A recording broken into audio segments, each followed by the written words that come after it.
Olá, seja bem-vindo à terceira exposição do curso de Teoria dos Números. Nesse vídeo nós vamos falar sobre a divisão euclidiana. O que nós vamos fazer é demonstrar que efetivamente você consegue dividir números inteiros com o resto e fazer algumas aplicações desse teorema.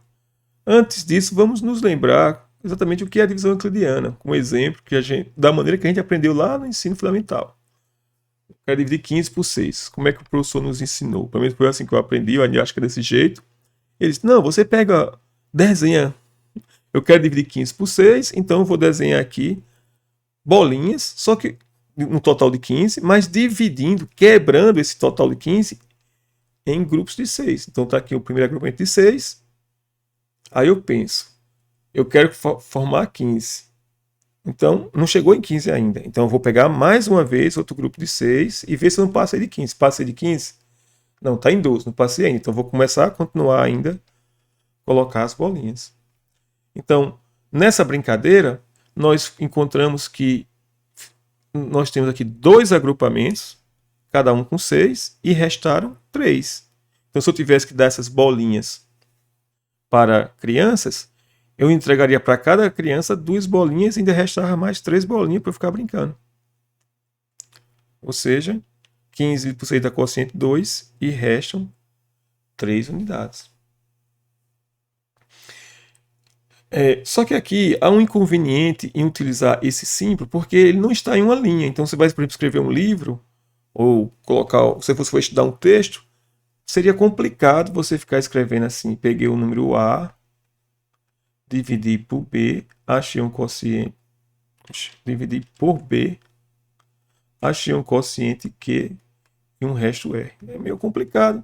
É melhor você escrever assim: A é B vezes Q mais R.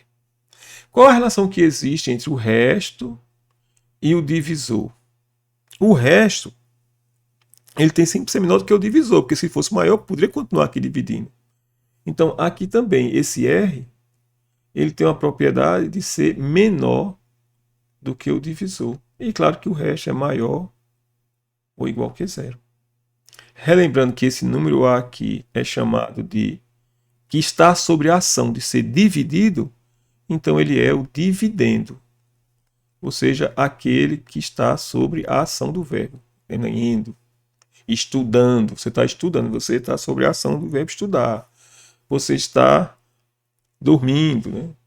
Você está trabalhando, você está, então a palavra dividendo está sobre a ação de se dividir.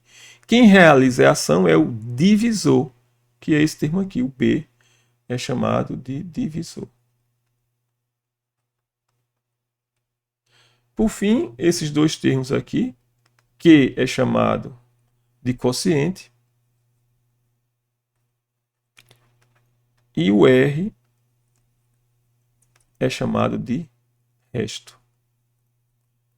Esses são os elementos da divisão que de vez em quando aparece como pergunta do show do milhão, na época que existia o show do milhão. Bem, então a gente vai demonstrar nesse teorema que é verdade que você consegue sempre encontrar o quociente e o resto. Os dados A e B inteiros positivos existem e são únicos inteiros Q e R, tais que A é igual a B vezes Q mais R, com R maior ou igual que zero e menor do que B. Só que nós não vamos ficar lendo essa expressão A igual a B vezes Q mais R, não. Igual, embora esteja correto. Nós vamos ler pensando exatamente nesse símbolo aqui, ó. Dividido 15 por 6, o quociente 2, resto 3. Dividindo A por B, encontra o quociente Q e resto 6, resto R. Então a gente vai ler essa expressão aqui, A igual a B vezes Q mais R, como sendo A dividido por B, deu quociente Q e resto R. Claro que isso aqui só faz sentido quando o R aqui for um número nas condições de resto, seja menor do que o divisor e maior ou igual que zero. Então, essa notação aqui, A igual a BQ mais R, nós vamos ler a partir de agora como sendo A dividido por B tem quociente Q e resto R. Então, por exemplo, se eu escrever assim, aquele exemplo que a gente fez, 15 como sendo 6 vezes 2 mais 3, eu vou ler isso da seguinte maneira: 15 dividido por 6 deu quociente 2 e resto 3. Aí vai dizer, não, professor, então se fosse assim, eu ia dizer que 15 dividido por 2 deu quociente 6 e resto 3. Né? Ou seja, se eu escrever primeiro o 2 na frente. 2 vezes 6 mais 3. Não pode fazer isso, porque nós só vamos poder fazer essa observação, essa notação, quando o resto for menor do que o divisor. Então aqui em cima, sim, o resto aqui, que é 3, é menor do que 6. Então 15 dividido por 6 deu quociente 2 e resto 3. Aqui embaixo, eu não posso fazer que 15 dividido por 2 deu quociente 6 e resto 3. Por quê? Porque o 3 aqui é maior do que o 2. Então essa aqui está associada àquela tipo de notação que a gente está acostumado a fazer desde que a gente estudou divisão pela primeira vez e achou a coisa mais complicada do mundo. Beleza? Essa aqui não. Para demonstrar o teorema da divisão euclidiana, eu tenho que demonstrar que, dado quaisquer números A e B positivos, eu consigo encontrar um Q e um R que satisfaz essa condição aqui. E esse R e Q são únicos, o R tem que ser menor do que B e maior que zero.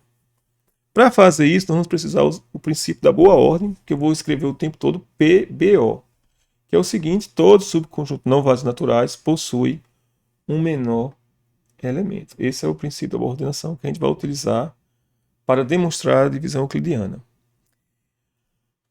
Vamos dividir em casos. Primeiro caso: se A for menor que B, como é que eu escrevo A como sendo B vezes Q mais R, onde R é maior ou igual que zero e menor do que B? Dá para a gente fazer isso aqui sem fazer muita conta. Ó. Como A é menor do que B, o próprio A já é menor do que B, eu posso escolher então esse Q como sendo zero. Vou escrever assim, ó. A é igual a B vezes zero mais A, porque B vezes zero dá zero, mais A fica igual a A.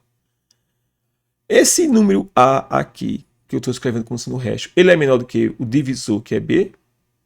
A é menor do que B. A gente está na exposição que A é menor do que B, e maior ou igual que zero. Porque os dois números em questão são números positivos. Então, está demonstrado no caso de A ser menor do que B. Se A for igual a B, também, né? Se A for igual a B, o Q vai ser 1. Se A for igual a B, então quem vai ser? A vai ser igual a B vezes 1 mais 0. Ou seja, o quociente é 1, o resto é 0. Por quê? Porque o A é igual a B e acabou. Então, esses dois casos são os casos mais triviais. A demonstração já está feita.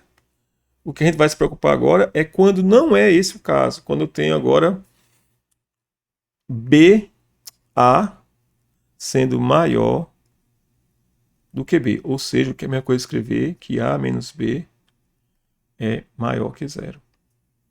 Nós vamos fazer esse caso da demonstração. Porque esses outros dois casos é exatamente isso que a gente acabou de fazer aqui agora. Não tem muita coisa a ser feita. Então vamos considerar o caso quando A é um número que é maior do que B.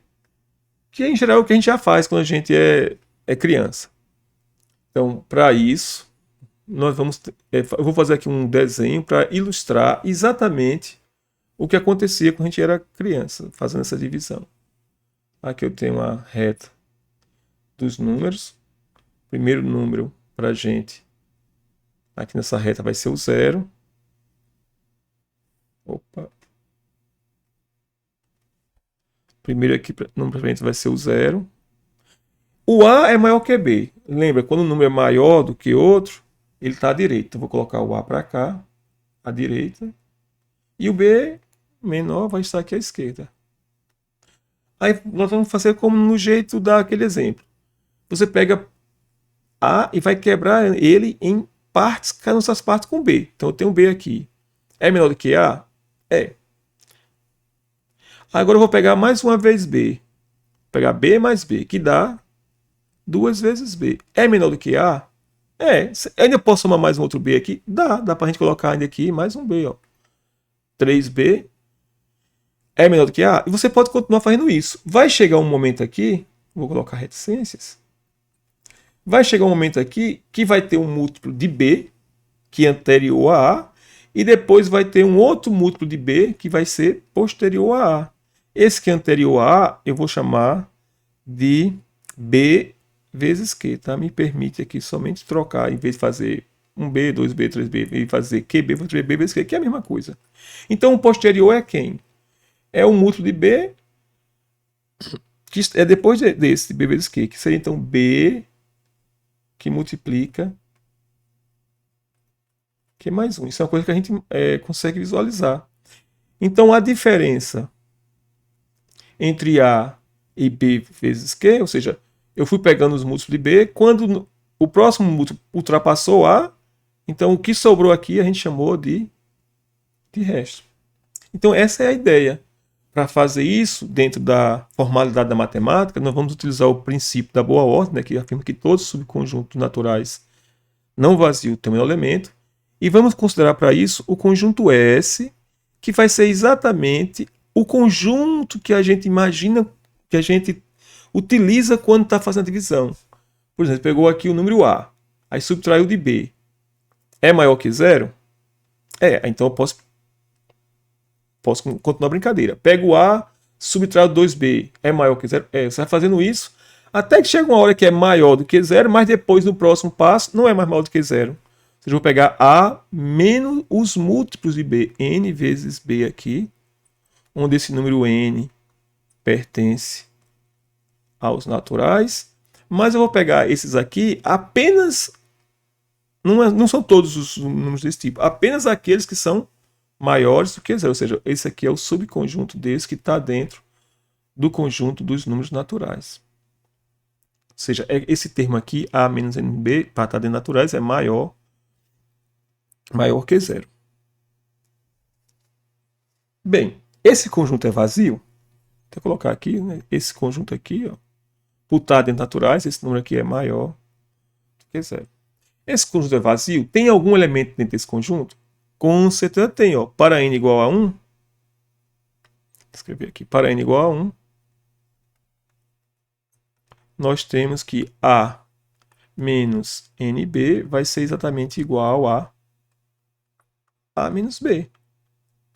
Que nós sabemos aqui, como é maior que B, isso pode ser escrito como sendo A menos B maior que zero. Então tem elementos aqui dentro.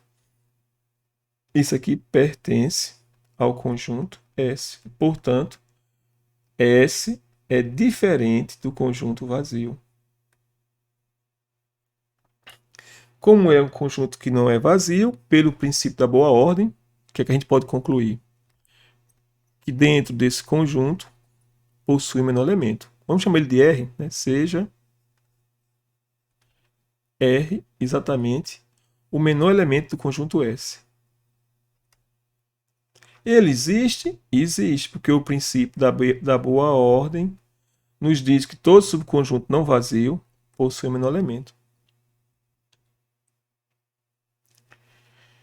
Se ele pertence a S, e todos os elementos de S são forma A menos NB, então isso quer dizer que o próprio R vai ser A menos um múltiplo de B, que eu vou chamar aqui de Q, tá? Q vezes B, o múltiplo.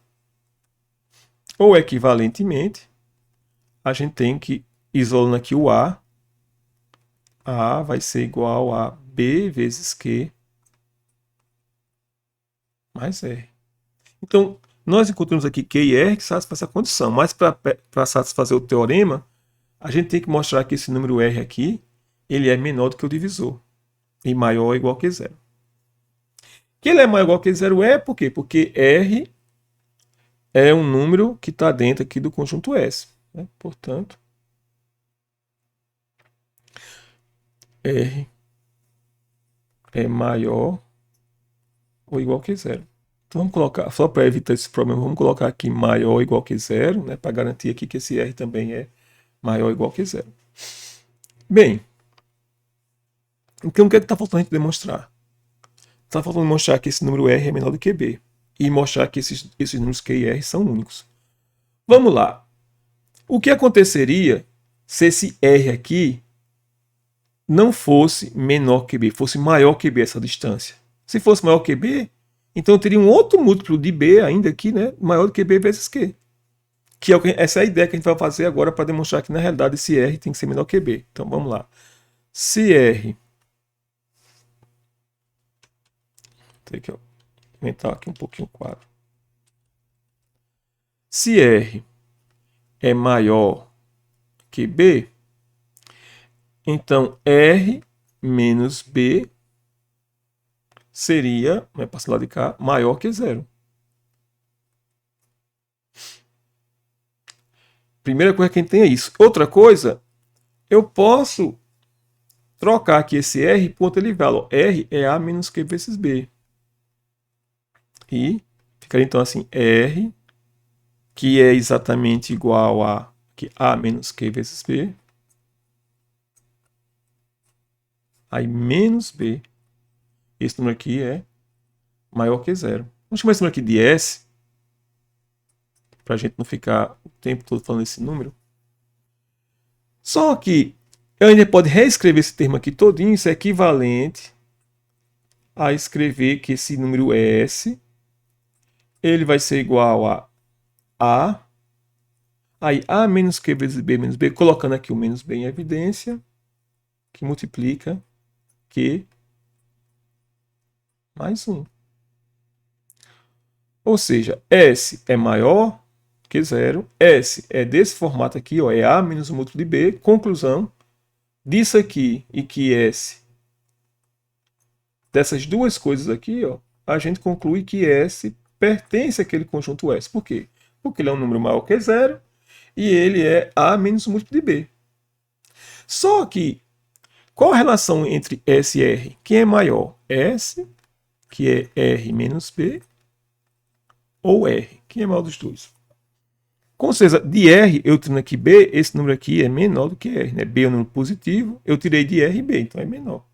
Ou seja, conclusão, S é menor, S é igual a R menos B, menor que R, então S é menor do que R. E S pertence ao conjunto S. Pode isso? Quem era R mesmo? R era o menor elemento de S. E nós acabamos de demonstrar agora que dentro de S tem algum rapazinho aqui chamado S minúsculo e ele é menor do que R. Não pode, né? Porque R gera o menor. Isso aqui é uma contradição. Contradição que surgiu de qual fato? Surgiu do fato da gente supor que o número R fosse maior que B. Então isso aqui não pode surgir. Consequentemente, a gente vai à conclusão que R é menor do que B. Aí com isso a gente demonstrou que existe esse número R, que satisfaz A igual a B que mais R, e R é menor do que B e maior ou igual que zero. E, portanto, isso aqui também determina quem é esse número Q. Então existe o Q e o R. O que falta agora a gente verificar é que esse Q e R são únicos. Então vamos fazer aqui, vamos supor que tivesse dois R's e dois Q, ou seja, o número A pudesse ser escrito como sendo B vezes Q mais R, mas que o A também pudesse ser escrito como sendo B vezes Q' mais R'. Daqui, como A é igual a BQ mais R e A também é BQ' mais R', eu posso igualar os dois aqui. Aí teria que B vezes Q mais R igual a B vezes Q' mais R'. E agora, a gente pode passar os termos que tem B para o primeiro membro e os termos que tem R para o segundo membro. Nós vamos ter a seguinte igualdade. Ficaria BQ menos BQ', que já vou colocar o B em evidência. B que multiplica Q menos Q' igual a R' menos R. Só que agora, ó, eu estou pegando um número inteiro, que é Q menos Q', multiplicando por B, e o resultado está dando R menos R'. Ou seja, esse termo da esquerda é um múltiplo de B. Então, ou seja, B divide. Isso aqui está implicando dizer que B divide R' menos R. E não pode ocorrer isso a não ser que isso aqui seja zero, porque R' menos R são todos os dois números aqui, R' e R, são menores do que B. Quando eu subtrair aqui, digamos, o maior do menor, vai dar um número ainda positivo e menor do que B. Não pode isso, né? Porque a gente já viu uma das propriedades que quando, vamos lembrar aqui, se o número A divide o número B, o módulo de A é menor do que o módulo de B. Se são todos os dois números naturais, A tem que ser menor do que B. Menor ou igual, né? Menor ou igual. E aqui não pode ocorrer isso, porque tanto R' como R são ambos menores do que B. O resto é menor que o divisor. Então a diferença entre eles, vamos supor que R' fosse maior, tá bom? Só para a gente não perder aqui a generalidade. Aí você teria um número aqui que seria menor do que R' e B dividindo ele. Não pode isso, né? A não ser quando esses dois aqui são iguais a zero. Como R' e R são menores que B, nós temos então que R' tem que ser igual a R, para que dá zero e o número B de poder dividir zero. Isso aqui só vale, relembrando, né, quando o B for diferente de zero. Se for zero, tem, né, 5 divide 0, 8 divide 0, qualquer número maior do que 0 divide 0. E agora, para mostrar que tanto Q é igual a Q', se R' é igual a R, substituindo bem aqui, ó, você teria então que, depois que mostrou que R' é igual a R, você teria assim, B, Q igual a B, Q'. Aí cancela o B com B e conclui que Q é igual a Q'. Então, com isso a gente demonstra o teorema da divisão euclidiana para números inteiros positivos. Isso também vale para números inteiros, não necessariamente positivos. Somente o B, que você vai pedir, o divisor vai ser sempre positivo, tá? O A pode ser qualquer número, mas o B vai ser sempre positivo. A gente vai falar isso depois, em outra exposição. Exemplos, vamos fazer alguns exemplos. Por exemplo, o número 25, quando dividido por 8, dá quociente 3, 3 vezes 8, 24 para 25, 1. Ou escrevendo naquela notação em formato de linha, 25 dividido por 8 dá quociente 3 e resto 1. Outro exemplo, quando eu pego um número qualquer e divido ele por 2, eu não sei muito o quociente, mas do resto, o que a gente pode dizer do resto? Ele pode ser 0 ou pode ser 1. E não pode ser nenhum número sobre esses dois, a não ser esses dois. Por quê? Porque o resto é sempre menor do que o divisor. Como o divisor é 2, ou vai ser 0 ou vai ser 1. Ou seja, quando eu pegar um número qualquer, n, e dividir ele por 2, eu vou ter um quociente aqui e um resto, que pode ser 0, então n seria dessa forma aqui. Ou o resto poderia ser 1. O número n, quando dividido por 2, deu o resto 1. Quando dá o resto 0 nesse caso aqui, nós vamos dizer que o número ele é um número par. E quando o resto não dá 0, nós dizemos que o número é um número ímpar, ou seja, não é par. Ímpar, nesse sentido daqui, é dizer que é não par. Uma das coisas interessantes sobre a divisão euclidiana é que a gente pode resolver problemas dividindo o problema em casos. Como eu vou fazer daqui a pouco alguns exemplos. Por exemplo, eu pego um número n qualquer, divido esse número por 3. O que eu posso dizer do resto? Ora, o resto pode ser 0 e o número n ele é da forma 3 vezes Q. A divisão de n por 3 pode dar resto 1 e o número n é da forma 3Q mais 1. Ou o número n dividido por 3 vai dar resto 2. E o número n, então, seria da forma 3 vezes Q mais 2. Então, qualquer que seja um número natural, ele é necessariamente um múltiplo de 3, um múltiplo de 3 mais 1, ou um múltiplo de 3 mais 2. Então, vamos fazer uma questão desse tipo, umas questões que costumam cair muito em concurso, caiu no ENAD. Que a questão é o seguinte: eu pego o número n Divida esse número por 15. O resto da divisão é 7. Não, o resto da divisão de n por 15 é 7. Ou seja, o que é 7 aqui é o resto. O quociente eu não sei quem é, mas a divisão de n por 15 deu o resto 7. Aí ele pergunta, qual o resto da divisão de n por 5? Essa é a pergunta que costuma cair muito em concurso, em prova, em ENAD, coisa desse tipo. Como fazer essa questão?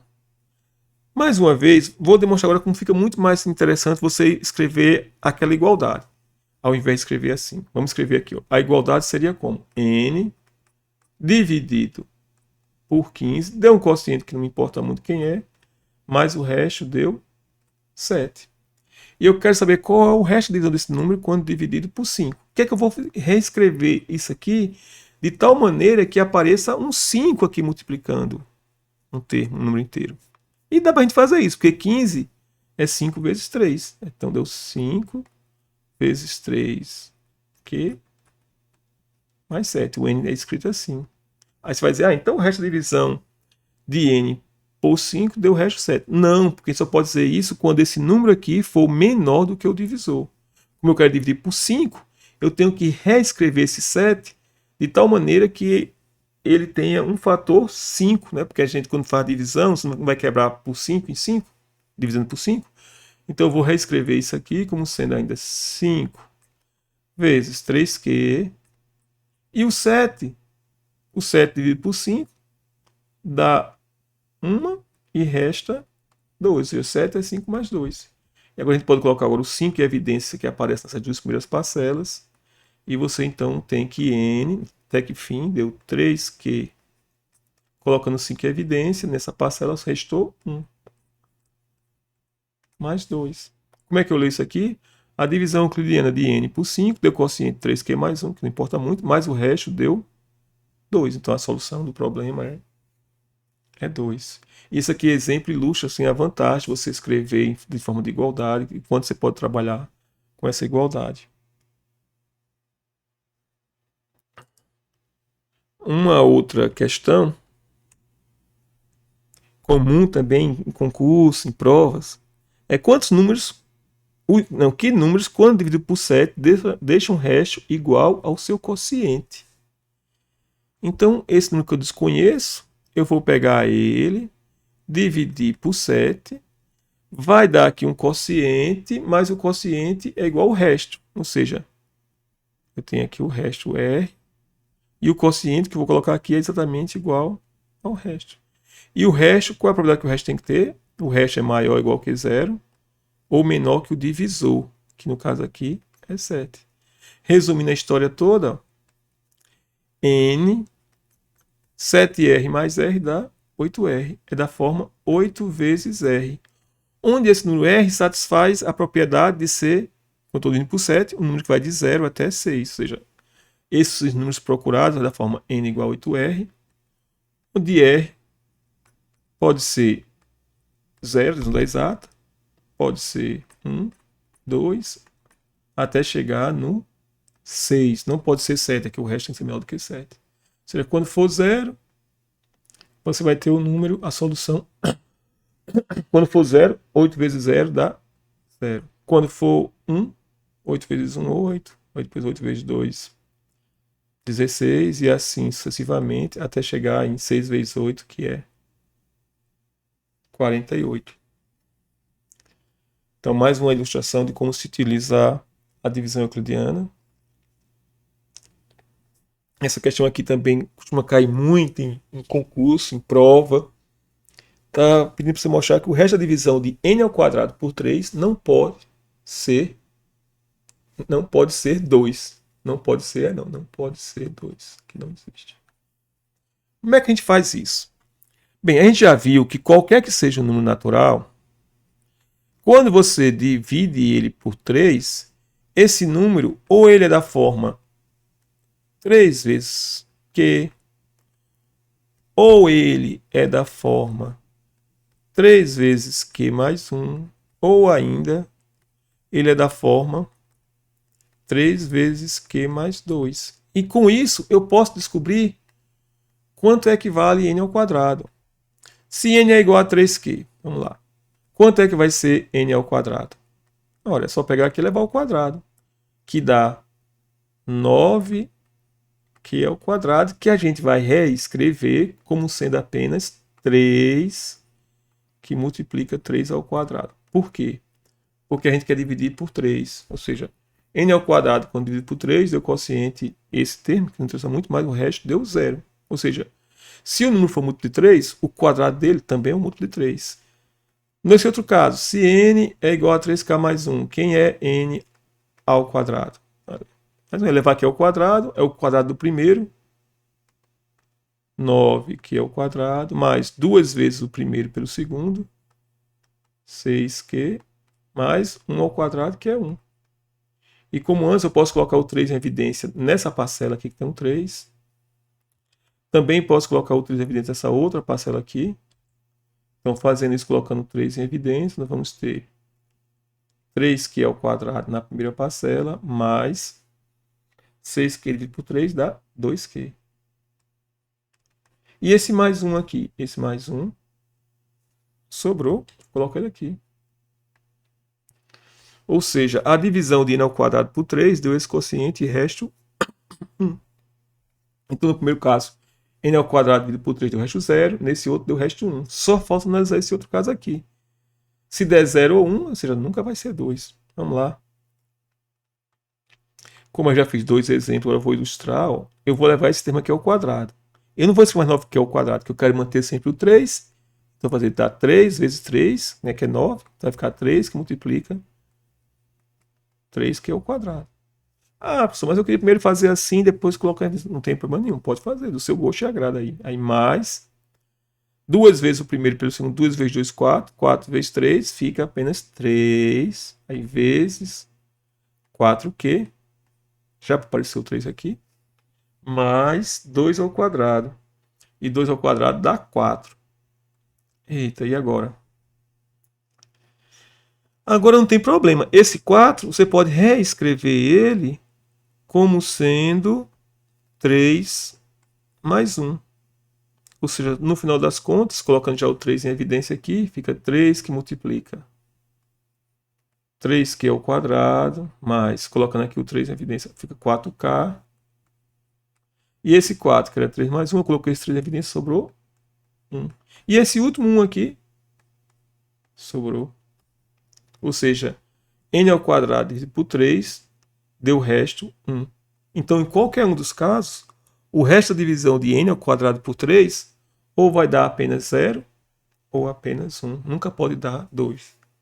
Aí você vai dizer, professor, e como é que o senhor sabia que você escolheu aqui o n como sendo da forma 3q? Porque você pode ter visto assim, o n ele é da forma 4k, ou seja, dividido por 4 dá resto 0. Ele podia ter dividido por 4, dá resto 1. Tem todas as possibilidades aqui. Dividido por 4 dá resto 2. Ou ainda o n dividido por 4 dá resto 3. Poderia fazer dessa maneira, mas por que a gente pegou o 3? Porque aqui a gente queria pegar o número e dividir por 3. Então eu precisaria que aparecesse parcelas com fatores 3 aqui em vários lugares. Por isso que a gente trabalhou com 3. Vamos para um outro exemplo?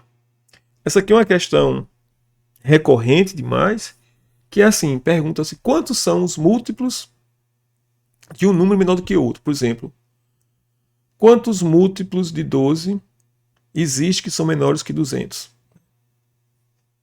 Como é que a gente faz isso? Quantos múltiplos de 12 são menores que 200? Aí eu já vi muitas pessoas resolver isso por progressão aritmética, contando na mão, fazendo 1 a 1. Mas isso aqui é uma aplicação direta de divisão euclidiana. Por quê? Pelo que a gente viu, quando a gente vai dividir, por exemplo, 200 aqui por 12, nós vamos ver quantas vezes 12 cabe aqui dentro. Aí você pega 1 vezes 12. Ah, é menor? É, tá, então é mais que 1 aqui. Se eu pegar o dobro, que é 2 vezes 12, ainda é menor que 200? Pode pegar ainda mais uma vez? Pode. 3 vezes 12 dá 36. Que também é menor do que 200. Então você vai fazer isso. Onde é que você vai parar? Você vai parar exatamente naquele múltiplo de 12, que depois dele, se você fizer a mesma coisa, vai ultrapassar. Ou seja, você vai pegar aqui 20 dividido por 12, dá 1, né? 1 vezes 12, 12 para 20, 8. 80 dividido por 12 dá 5, 60, 72 dá 17, né? 7. 7 vezes 70, não, passa. Então vai ser 6 vezes 12, 72, é 6. 6 vezes 12, vai 1, 2, vai 1, 6 vezes 1, 6 e outro 7. Pronto. Restou 8. Então, isso quer dizer que eu vou fazer 12 vezes 1, 12 vezes 2, até chegar em 16. 16 vezes 12 não vai ser maior que 200. Mas se eu pegar agora 17 vezes 12, esse aqui é maior que 200. Então, quantos são os múltiplos de 12 que vão existir? Vai existir 12 vezes 1, 12 vezes 2, 3 vezes 12, até chegar em 16 vezes 12. Se a pergunta é quantos múltiplos de 12 são menores que 200, quando eu falar aqui múltiplos maiores que zero, né? Aí você tem que analisar. Se for maiores do que zero,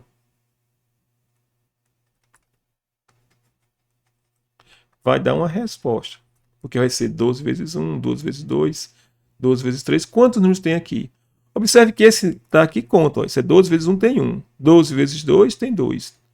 3 vezes 12 tem 3. 16 vezes 12 tem quanto? 16. E se são maiores que zero, então vai dar a resposta 16. Se são todos os múltiplos, incluindo aqui, ó, 12 vezes 0, que também é um múltiplo de 12, aí vai ter que aumentar a resposta. Então, todos. A resposta vai dar todos em N, né? Em N. Se você considerar o conjunto naturais começando do zero, tem que considerar aquele lá que vai dar a resposta 17. Então, não precisa utilizar progressão aritmética ou coisa desse tipo.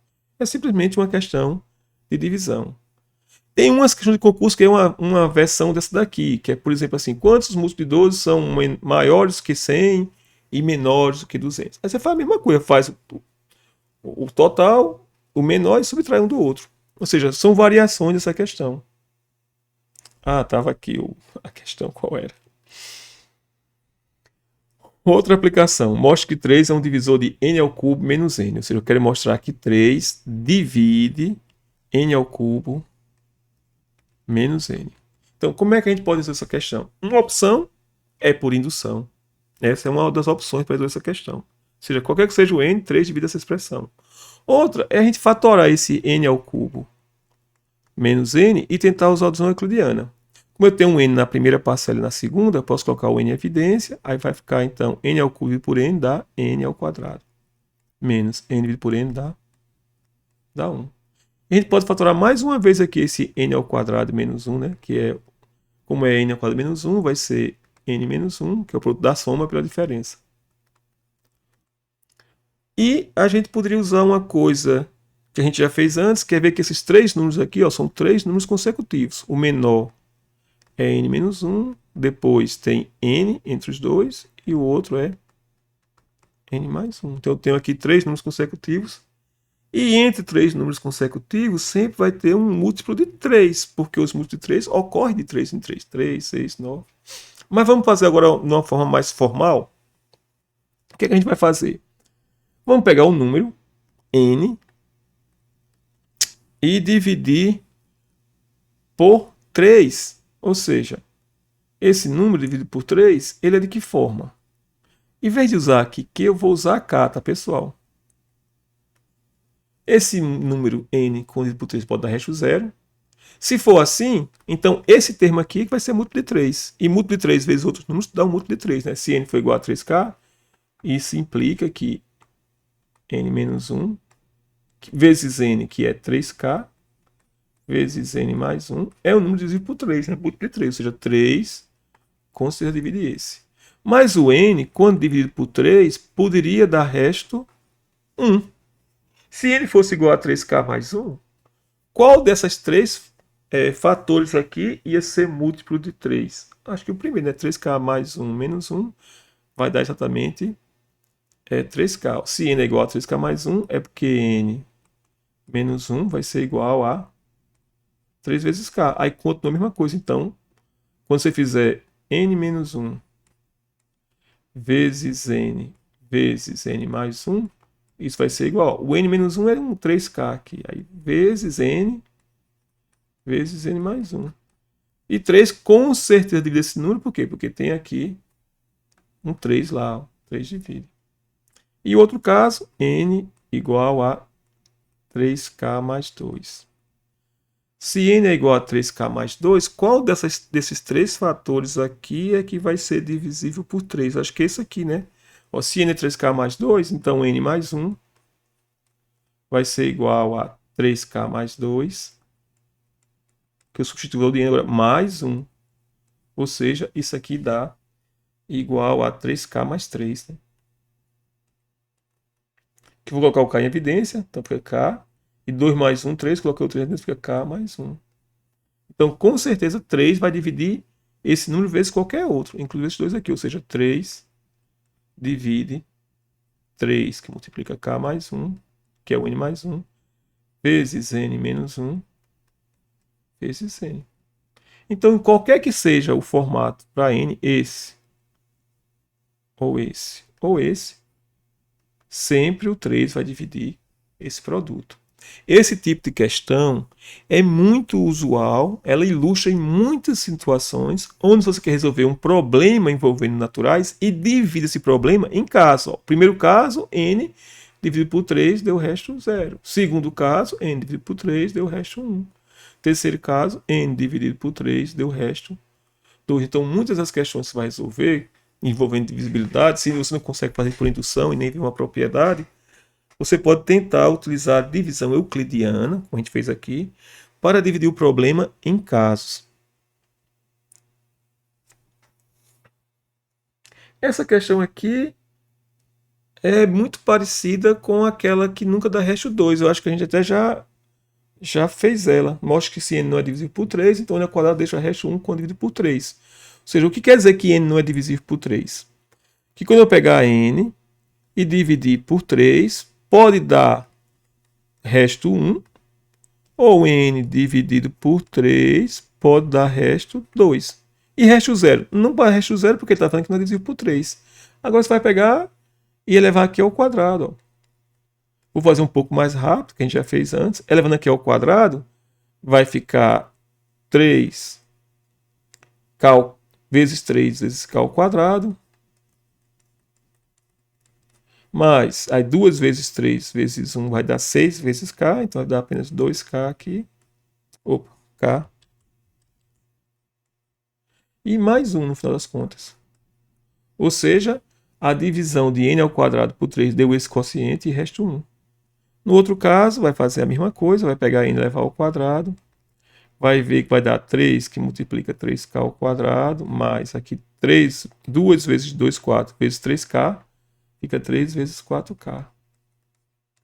Mais 2 que é 4. Esse 4, eu já vou falar que a gente já fez antes, tá? Vou escrever como sendo 3 mais 1.